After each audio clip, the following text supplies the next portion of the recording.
আমরা এই রায়ে আলহামদুলিল্লাহ আলহামদুলিল্লাহ আলহামদুলিল্লাহ আমরা সন্তুষ্ট এই রায়ে, যেটা হত্যা প্রকাশ হয়ে গেছে আজকে, মুসারেতের হত্যা করা হয়েছে। আমরা এই রায়, আমরা আদালতের প্রতি অনেক শ্রদ্ধাশীল। আমরা জানি আমরা নিয়ে বিচার পাবো। এখন শুধু আমাদের নিরাপত্তার প্রয়োজন।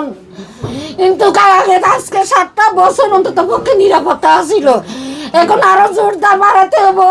আমি বর্তমান মাননীয় তারেক রহমান, প্রধানমন্ত্রী তারেক রহমানের কাছে ধন্যবাদ জানাই। আমার 3টা ছেলে প্রতিদিন খেয়াল রাখে। আমার ছেলের ঘরে মারিয়ে নেবো, পুরা বাড়ি ঘর আগুন লাগাই হুমকি দামকি দিতে আছে রে, সরাসরি গুলি করি মারিয়ে লাই।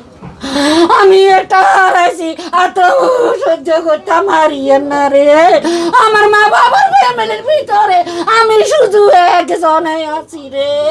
আমি হুমকি দিছে একটু বলবেন বাবা, আপনারা সবাই দেখেন, সবাই মোবাইলে দেখেন। আমার ছেলের বিরুদ্ধে, আমাদের ফ্যামিলির বিরুদ্ধে যেভাবে মান সম্মান তেনা করিয়ে লাগছে, আমরা ধৈর্য ধরিয়ে রয়েছি বাবা, আমরা ধৈর্য ধরে রয়েছি। এখন ভাই ঠিক আছে ভাই, না আপনি কারাগারে দিচ্ছে একটু বলবেন।